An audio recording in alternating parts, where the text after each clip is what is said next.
Hey guys, I am Rahul in front of you. Today I am going to tell about some basic information related to voice.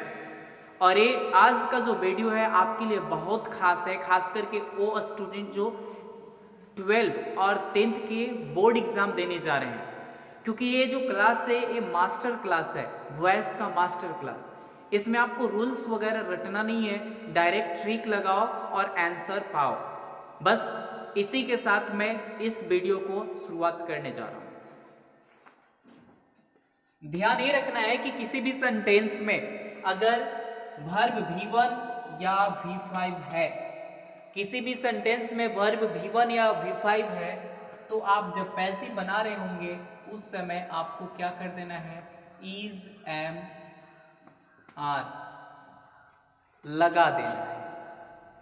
अगर V1 और V5 है तो बस is am are लगा देना है। Next मैं concept second लेकर आया हूं कि अगर किसी भी सेंटेंस में V2 है तो आपको क्या करना है, वाज और वर लगाना है, ओनली वाज और वर। थर्ड पॉइंट आपको याद रखना है कि अगर सेंटेंस में V3 है, means third form of the verb है, तो आप क्या करेंगे, इसमें अलग से आप बीन लगाएंगे, ओनली बीन लगाएंगे। और अगर किसी भी सेंटेंस में वर्ब फोर्थ है तो आपको करना है इसमें बीइंग एट, यानी ए 4 कॉन्सेप्ट आप याद रखेंगे तो वॉइस को आप चुटकी में सॉल्व कर लेंगे। एक और कॉन्सेप्ट आप याद रखेंगे, अगर V1 है लेकिन मॉडल वर्ब है, क्या है, मॉडल वर्ब। V1 तो है लेकिन किसका है, मॉडल वर्ब का है, तो आपको यहां पे थोड़ी सी पैसेंस रखना है, आपको क्या करना है, बी लगा देना है। इज एम आर नहीं, बी लगाना है। कब, जब मॉडल वर्ब रहेगा। Modal verb means can, shall, will, ये सब आएंगे तो। और एक इसके साथ साथ एक स्ट्रक्चर आपको याद रखना है कि जब भी हम लिखते हैं शुरू में ऑब्जेक्ट लिखते हैं, इसके बाद फिर हम लिखते हैं ऑक्सिलियरी वर्ब। क्या लिखते हैं, ऑक्सिलियरी वर्ब। इसके बाद हम लिखते हैं V3। क्या लिखेंगे, V3। लेकिन कहीं कहीं लगेगा V3 के साथ, कहीं भी नहीं भी लगेगा, तो कोई बात नहीं है, जहां लगेगा वहां लगाएंगे, नहीं लगेगा मत लगाएंगे। और इसके बाद हमें क्या करना है, बाय लिखना है। और इसके बाद हमें लास्ट में सब्जेक्ट को लिखना है। बट सब्जेक्ट क्या होंगे, नॉमिनेटिव केस में नहीं, ऑब्जेक्टिव केस में आ जाएंगे। मतलब अगर ही रहेगा तो ही का हिम में चेंज कर देंगे, आई रहेगा सब्जेक्ट तो उसको किस में चेंज कर देंगे, मी में। यानी आप ऑलरेडी इस चीज को बहुत पहले से जानते होंगे। तो एक मैं एग्जांपल, ये स्ट्रक्चर आपको हमेशा अपने साथ रखना होगा याद, इस स्ट्रक्चर को अपने साथ हमेशा रखना होगा याद। तो सबसे पहले ऑब्जेक्ट, इसके बाद ऑक्सिलियरी वर्ब, इसके बाद क्या, थोड़ा सा डैश देना है क्योंकि इसमें कहीं कहीं फिल होगा, कहीं कहीं नहीं होगा। इसके बाद V3 और इसके बाद क्या, बाय के साथ सब्जेक्ट लिख देंगे। तो चलिए आज एक एग्जांपल से क्लियर कर ही लेते हैं कि ये स्ट्रक्चर हमारे लिए कितनी ज्यादा इंपॉर्टेंट है। किसी ने दे दिया he calls you, he calls you. आपको कुछ नहीं पता है कि किस टेंस का है, क्या है, कुछ नहीं पता, बस ये स्ट्रक्चर पता है और इतनी सारी पॉइंट्स आपको पता है। तो क्या करेंगे, सबसे पहले एक चीज एनालाइज करेंगे, this is what, subject, this is object and this is what, V1 V2 V3 V4 V5। क्या है इसमें, तो आपको पता है कि किसी भी वर्ब के लास्ट में एस आता है तो क्या होता है, V5 होता है। बहुत ही बढ़िया। अब आगे क्या करते हैं, सबसे पहले ऑब्जेक्ट को लिखते हैं क्योंकि ऑब्जेक्ट देना है। तो यू को जब चेंज करते हैं, ऑलरेडी ऑब्जेक्ट से जब नॉमिनेटिव केस बनाते हैं, सब्जेक्ट के रूप में ले जाते हैं, तो क्या होता है, यू ही होता है। तो यहाँ पे क्या कर लेंगे, यू का यू कर लेंगे, ठीक है। अब चलते हैं, इसको इधर कर लेते हैं, तो इधर करेंगे तो ही का क्या हो जाता है, हिम होता है। आप याद रख लेंगे, ही का हिम।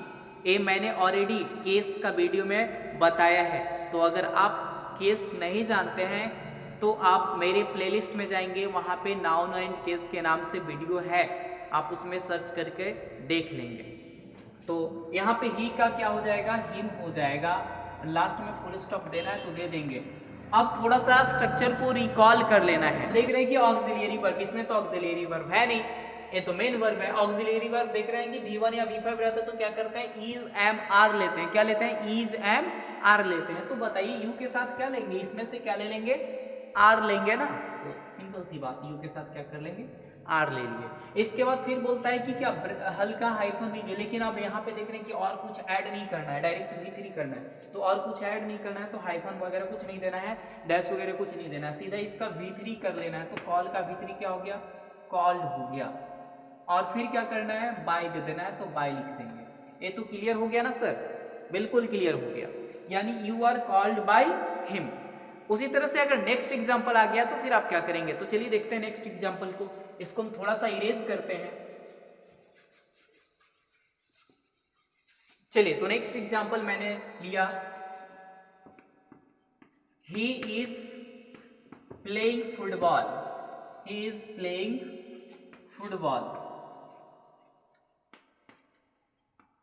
चलिए, मैंने एक एग्जांपल लिया, ही इज प्लेइंग फुटबॉल। आप देख रहे हैं कि फुटबॉल इज व्हाट, ऑब्जेक्ट है, प्लेइंग क्या है, V4 है, इज आपका ऑक्सिलियरी वर्ब है और ही आपका सब्जेक्ट है। एनालाइज बहुत अच्छा से मैंने कर दिया। अब आपको क्या करना है, फर्स्ट ऑफ ऑल ऑब्जेक्ट लिखना है। ऑब्जेक्ट क्या है, फुटबॉल है, तो फुटबॉल आप लिखेंगे, फुटबॉल तो लिखेंगे। अब बोलिए फुटबॉल मैंने लिख दिया। अब क्या देना है, ऑक्सिलियरी वर्ब। ऑक्सिलियरी वर्ब आपके सामने है, फुटबॉल के साथ भी क्या करते हैं, इज ही लगाते हैं, इसलिए हम क्या कर लेंगे, इज लगा देंगे। अब देख लीजिए आगे क्या है, V3 कर लिखना है, लेकिन थोड़ा सा ध्यान रखना है, थोड़ा सा ध्यान रखना है आपको। V4 है ना, V4 किस में होता है, देखिए ध्यान से इधर, V4 किस में बदलता है, बिंग में बदलता है। क्या बदलता है, बिंग में बदलता है। तो हम क्या कर लेंगे, यहाँ पे बिंग डाल देंगे, क्योंकि इस ब्रैकेट में जो बॉक्स है इसमें क्या डैश दिया होता है, तो उस डैश कहाँ पे आएगा, डैश की जगह पर क्या आएगा, बिंग आएगा, तो हम बिंग लगा दिए। अब इसके बाद V3, तो प्लेइंग का V3 क्या हो जाएगा जी, प्लेइंग का क्या होगा, प्लेड हो जाएगा। प्लेड मैंने लिख दिया। फिर क्या करना है, बाय दे देना है, बाय दे दिया। और ही का क्या चेंज करेंगे, ही का क्या चेंज करेंगे, अभी मैंने बताया था, ही का क्या हो जाता है, हिम होता है। तो कितना कारगर ये स्ट्रक्चर होगा, आप कमेंट बॉक्स में खुद बताएंगे। कुछ और एग्जांपल से क्लियर करते हैं कि क्या और ये इंपॉर्टेंट होगा कहीं पे कि नहीं होगा। चलिए 2-4 सेंटेंस और हम लोग देख लेते हैं। अगर किसी ने दे दिया कि चलिए जी अभी तो हम लोग V1 और V5 और V4 देखें, थोड़ा सा हम हैज हैव से सेंटेंस देखेंगे तो क्या उसमें भी कारगर होगा या नहीं होगा। तो he has written a story, written a story, तो मैंने एक सेंटेंस लिख दिया, he has written a story, ये सेंटेंस हो गया। यहाँ देख रहे हैं स्टोरी क्या है, ऑब्जेक्ट है, रिटेन क्या है आपका वर्ब थर्ड है, और ये तो ऑक्सिलियरी वर्ब है, ये क्या है स्टोरी है। आपको मैंने ऑलरेडी बताया है कि क्या करो, सबसे पहले ऑब्जेक्ट को लिखो, क्योंकि स्ट्रक्चर में क्या है, ऑब्जेक्ट लिखना है। तो स्टोरी को फर्स्ट ऑफ ऑल आएंगे, स्टोरी। चलिए मैंने ला दिया। अब बताइए ऑक्सिलियरी वर्ब, ऑक्सिलियरी वर्ब आपके सामने यहाँ दिखाई दे रहा है कि हैज है, स्टोरी एक है, सिंगल है, इसके साथ भी हैज ही लगाते हैं, इसलिए क्या करेंगे, हैज ही लगाएंगे। अब चलिए आगे देखते हैं क्या देना है, डैश देना है, तो डैश और इसके साथ V3 तो है, लेकिन देखो यहाँ पे V3 है, V3 किस में बदलता है जी, किस में बदलता है, V3 वाला को किस में बदलना है, बीन में बदल देना है, तो बीन लगा देना है। और डैश के रूप में क्या लगाएंगे यहाँ पे, बीन, और फिर से V3 देना है, तो V3 डाल दिया, रिटेन का रिटेन डालें। इसके बाद फिर क्या डालेंगे यहाँ पे, बाय, और इसके बाद फिर क्या, इसके बाद ही का जब क्या करेंगे, चेंज करेंगे तो हिम हो जाएगा। यानी प्रेजेंट परफेक्ट में भी ये कारगर हो गया। नेक्स्ट हम लोग आगे देखते हैं कि क्या आगे भी ये हमारे लिए इंपॉर्टेंट होगा कि नहीं होगा, तो देख लेते हैं। अगर हम पास्ट की बात कर लेते हैं तो चलो हमने पास्ट कॉन्टिन्यूअस का एक एग्जाम्पल ले लिया, यू ही बड़ी बार आ गया है, इसलिए इसको चेंज कर लेते हैं। अब चलते हैं आई पे कर लेते हैं, I was reading a book. चलिए I was reading a book, मैंने ये सेंटेंस ले लिया। क्या ये स्ट्रक्चर पास्ट कॉन्टिन्यूअस के लिए भी इंपॉर्टेंट होगा, तो बिल्कुल होगा, कोई भी टेंस के लिए इंपॉर्टेंट होगा, क्योंकि यहाँ पे देख रहे हैं क्या है, V4 है, और ये क्या ऑक्सिलियरी वर्ब है, और ये क्या है सब्जेक्ट है। फर्स्ट ऑफ ऑल क्या करते हैं, ऑब्जेक्ट को लेते हैं, तो क्या कर लेंगे, अ बुक ले लेंगे, अ बुक ले लेंगे। चलिए बुक ले लिए। इसके बाद देख रहे हैं auxiliary verb, auxiliary verb was यहाँ पे दिखाई दे रहा है, बुक के साथ भी वाज ही लगाते, वर्ड नहीं लगाते, इसलिए वाज ही लिखेंगे।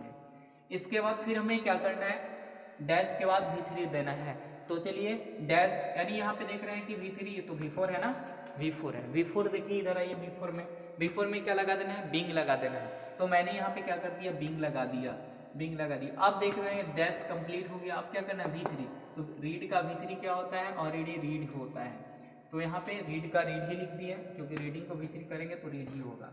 और फिर इसके बाद क्या देना, बाय दे देना है, तो बाय लिख दिए।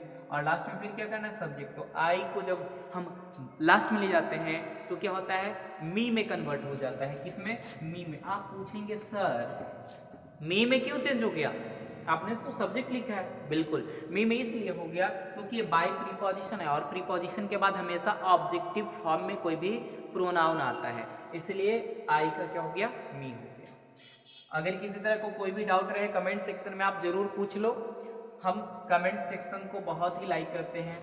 अतः आपका कोई भी प्रॉब्लम है कमेंट में जरूर पूछ ले, क्योंकि मुझे लोगों का कमेंट देखना मुझे बहुत ही अच्छा लगता है।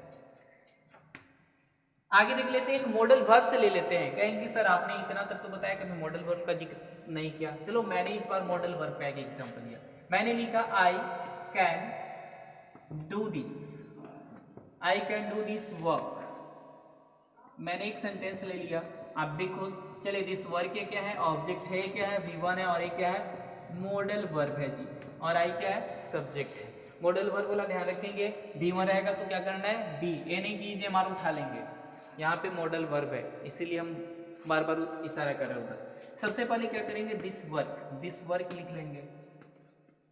इसके बाद फिर क्या करना है, दिस वर्क के बाद फिर करना क्या है, आपको मॉडल वर्ब का मॉडल वर्ब भी डालेंगे। क्या करेंगे, ऑक्सिलरी वर्ब है, यानी ऑक्सिलरी वर्ब का ही दो पार्ट होता है, एक प्राइमरी वर्ब और एक मॉडल वर्ब। तो ये मॉडल वर्ब का मॉडल वर्ब भी डालेंगे, कैन का कैन ही होगा। इसके बाद फिर देखेंगे यहाँ पे डैश छोड़ा है, तो डैश छोड़ा है तो क्या डालेंगे, इसमें बी लगा देंगे, बी लगा दिए।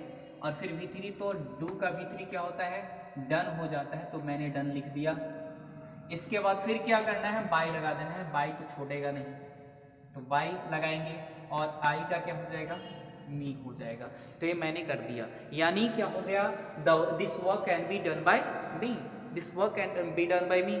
तो ये आपका बन गया, मॉडल वर्ब पर भी एक खरा उतर गया 100%। तो अगर आपको कोई भी सेंटेंस डाउट हो रहा है वॉइस बनाने में, तो आप सीधा कमेंट बॉक्स में टाइप कीजिए, मैं उस पर पार्टिकुलर वीडियो देने का कोशिश करूँगा।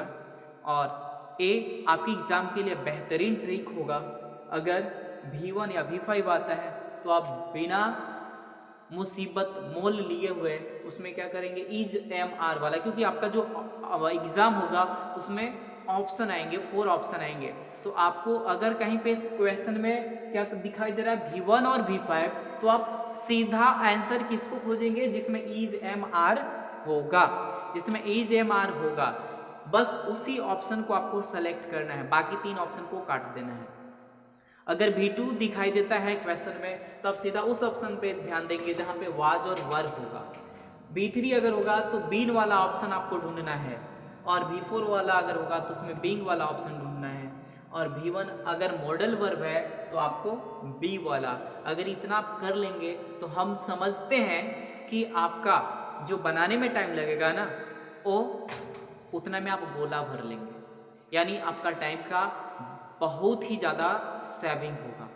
तो आई थिंक ये आपको वीडियो कैसा लगा, इसको आप कमेंट सेक्शन में ज़रूर बताएंगे, और मैं तो सोचता हूँ कि ये आपको बहुत ही अच्छा लगा होगा।